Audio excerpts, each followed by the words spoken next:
Good to get to bed.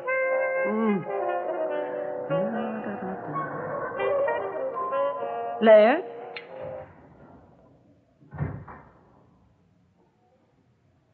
Laird? Now, where's my robe?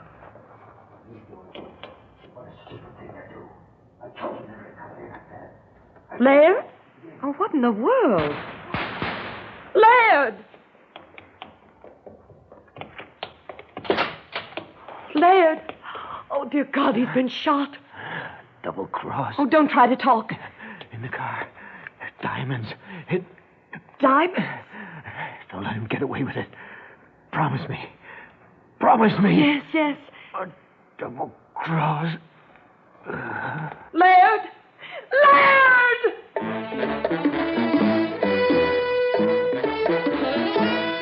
Theater 5 presents The 10-Year-Old Car.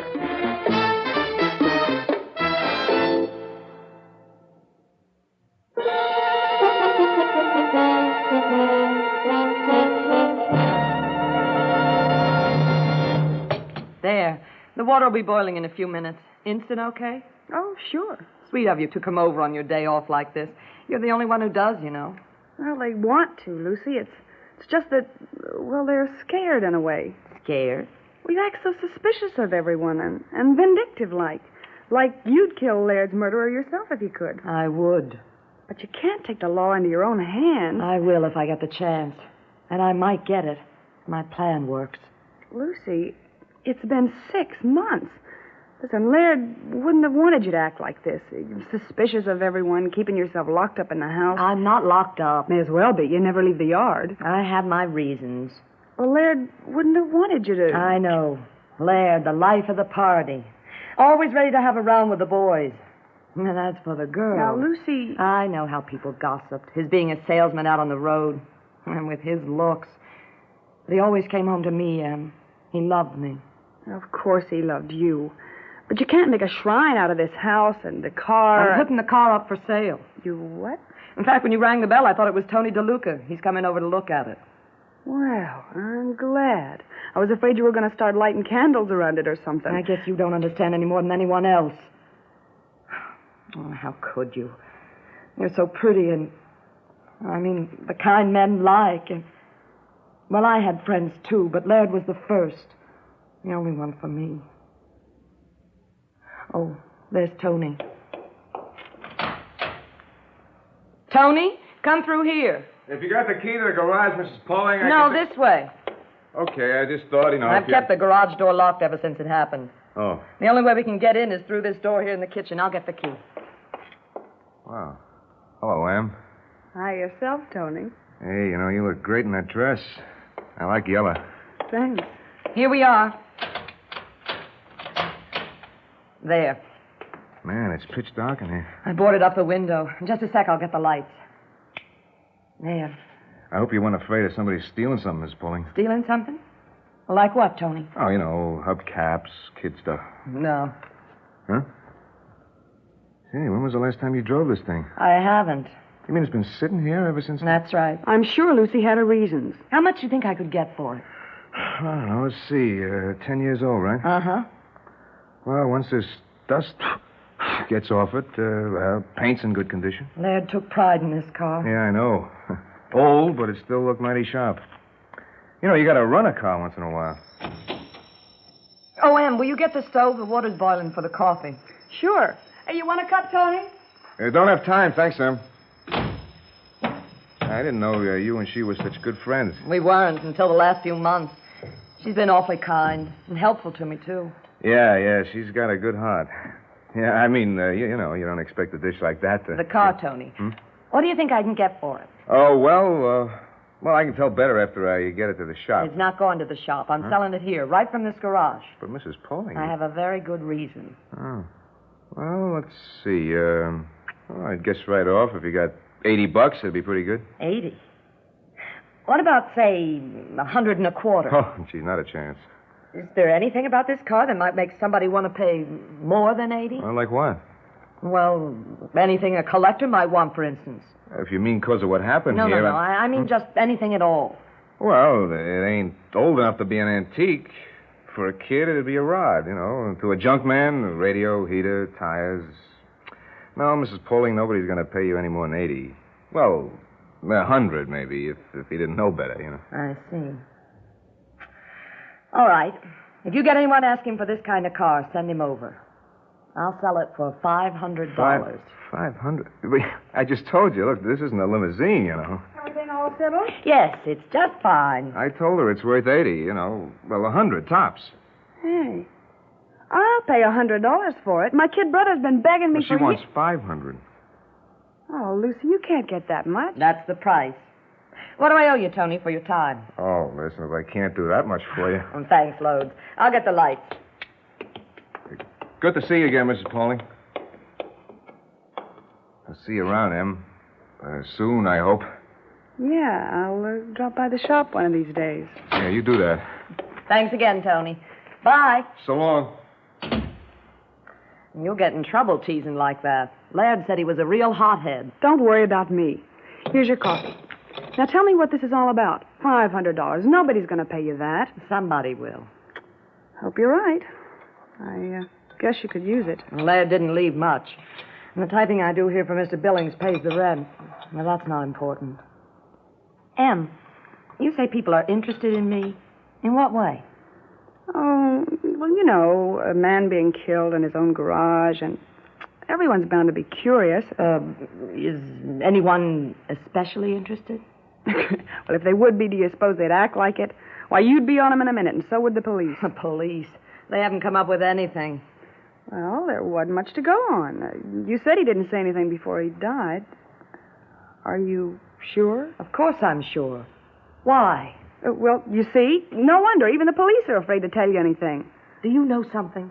Well, forget it. No, I won't. You tell me, Em, right now. Well, it's nothing. Yes, it is. Tell me all All right. It's just that some waitress says she saw Laird the night he was killed and in this tavern just outside of Grosset. There was this guy sitting with him, and they were arguing. Who was the guy? Well, how should I know? She said he was kind of tough-looking, and he talked like one of those New York gangsters on television. What are the police doing about it? Well, looking for him, I guess. Well, flub it. You'll see. Oh, it's late. I gotta run. Listen, thanks for the coffee. Spread the word around, will you, that I got a car for sale? Tell them I'll treat the buyer royally. Wine him and dine him. Well, that ought to be worth something. And the price is $500. Don't forget. I won't. Bye. Bye.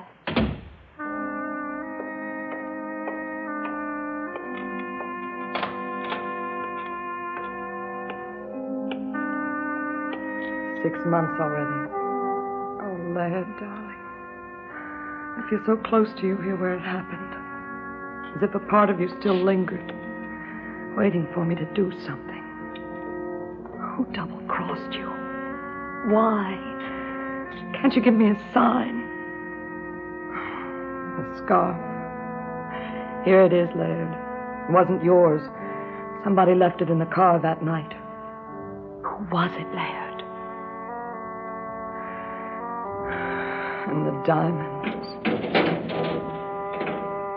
A handful of diamonds hidden so carefully. Oh, Laird, I can't trade them for your life, but I promise you I'll trade them for your murderer. Darling, I'll find the answers. I promise you. Somebody knows they're here. Maybe not today, not tomorrow. But when someone thinks the coast is clear, he'll come along and offer me $500 for this 10-year-old car.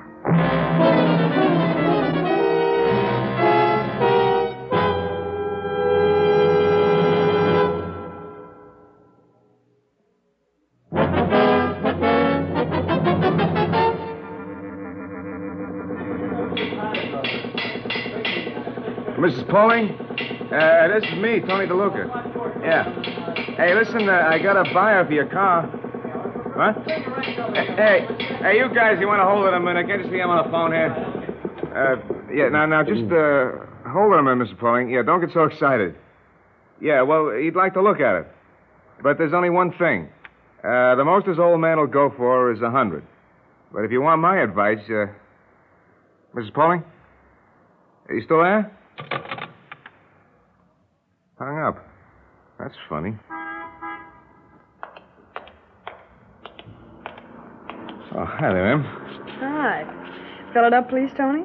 Oh, okay, sure, Em. I was just talking to Mrs. Poling on the phone. Had a buyer for a car. Oh, you did? Yeah, but not at her price. She turned it down? Hung up on me. Boy, I tell you, they better find out who killed him pretty soon before she goes off the deep end. Police having any luck finding the guy Laird was talking to? What guy?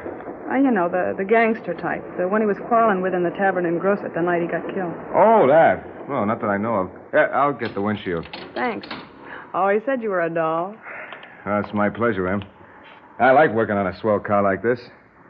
And you really fit it, too. Oh, God, Tony. No, I mean it, like a movie star or something. How much owe you? $235. Okay, here you are, even. Thanks. Say, Em, you just get off work? Yeah. Well, look, I'll be checking out in 5 minutes. What do you say maybe you and me could, go have something to eat? See a movie, maybe? Busy tonight, Tony. Some other time? Well, maybe. It's Saturday night. There's a dance. Sorry. Hey, look. What have you been building up to all this time? I mean, you've been acting to me like... Like what? You know. I'm sorry if I gave you the wrong idea. Well, I don't like it. I mean, you've been leading me on, and I don't... Quiet. The guys will hear you. You've been making with the pitch all this time. Look, don't make a bigger fool of yourself than you already have. No dame like you's gonna call me a fool. You get your greasy hands off the door. I'm leaving.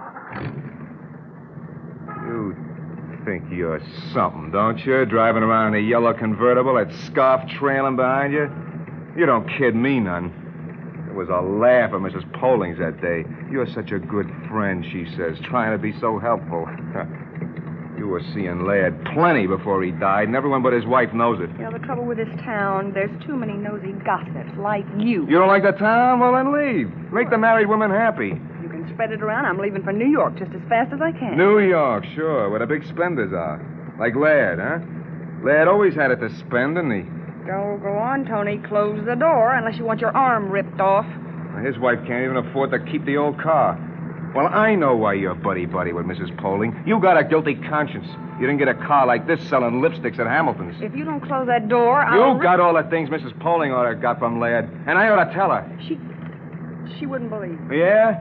Well, if I told her I saw you and Laird driving real slow and romantic long about dark out toward Moonlight Ridge that night he got killed, would she believe that, huh? You wouldn't. No. She's been had enough.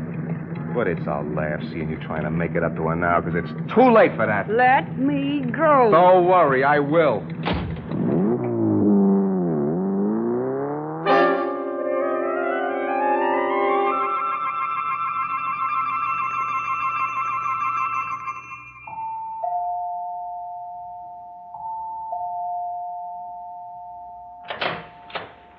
Oh, Em, it's you. Well, you were expecting the plumber, maybe? No, I just... Come in. Hey, smile. I got good news.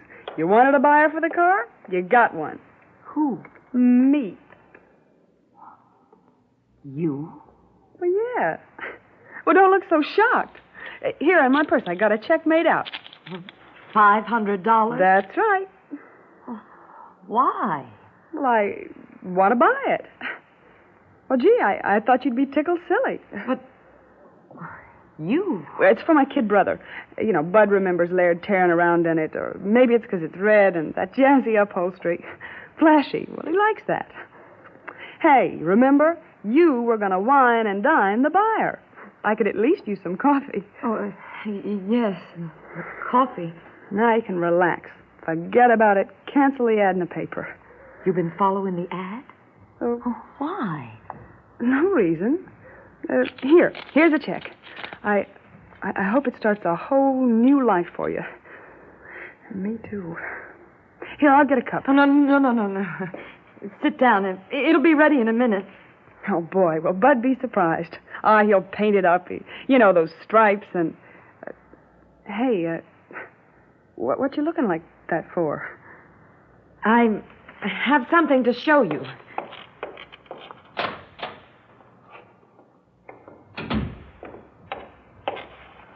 Here. Hey, where'd you get that scarf? I had one like it. You had one like it? It's a man's. Bud's. I know. Yeah, well, it was. I borrowed it and never gave it back. I thought it was lost. Where'd you find it? It's the best yet for holding down my hair in the car. Coffee's hot. I thought it was gone for good. Here you are. Thanks. Aren't you going to join me? In a minute. Okay. Shoo. Strong. This is left over from last night? Hey, what's the matter, Lucy? You okay? Never felt better. I'll get myself a cup. Em, how well did you know Laird? Oh, I don't know. Did you ever see him by yourself? Oh, now, look, if you heard anything, take it with a grain of salt, huh? Ow. I don't know why I'm so tired all of a sudden. Why did you do it, Em? Oh, look, a couple of times he saw me on the street and asked me to have a drink. You know Laird. Maybe I didn't. Oh, I'm so sleepy. Well, this ought to pep me up. It's black as tar. You made him cheat. Steal. What went wrong, Em? You wanted all of it. Was that it? Lucy, we saw each other some, and I'm sorry. I'd give anything now if I... Lucy? Help me. I'm so dizzy. Nobody's going to help you. It's too late for that. The coffee. I kept waiting, thinking somebody would try to break into the garage. Somebody who knew those diamonds were in the car. Huh? Oh, but you were too smart for that, Em. Oh, yes. But then I figured out a way. Sell the car. Nobody would pay that price. Nobody but the one who knew the diamonds were there. No one but the murderer. Lucy, no. Lucy. I promised Laird I'd get even. I promised him. Em? Em? Laird, I kept my promise to you, but heaven only knows why. You stole for her. You wanted so much out of life, and you settled for her. Oh.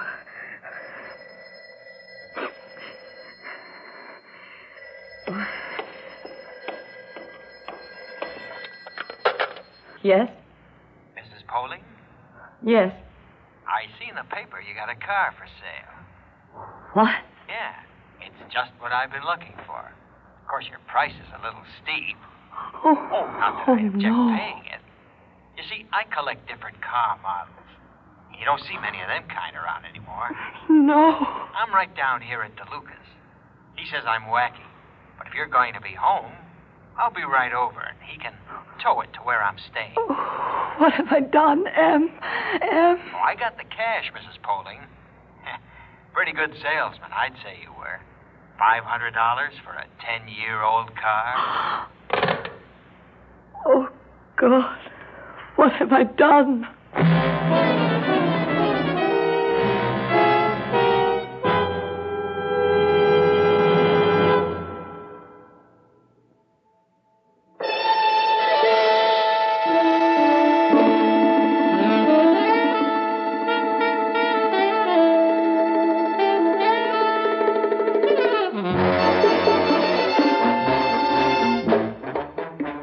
Theater 5 has presented The 10-Year-Old Car, written by Marquita Fisher, directed by Ted Bell. In the cast, Laura Stewart, Diane Russo, Ed Zimmerman, and Owen Jordan. Script editor, Jack C. Wilson. Original music by Alexander Vlastotsenko. Orchestra under the direction of Glenn Osser. Executive producer for Theater 5, Mr. Lee Bowman. We invite your comments. Write to Theater 5, New York 23, New York. That's Theater 5, New York 23, New York.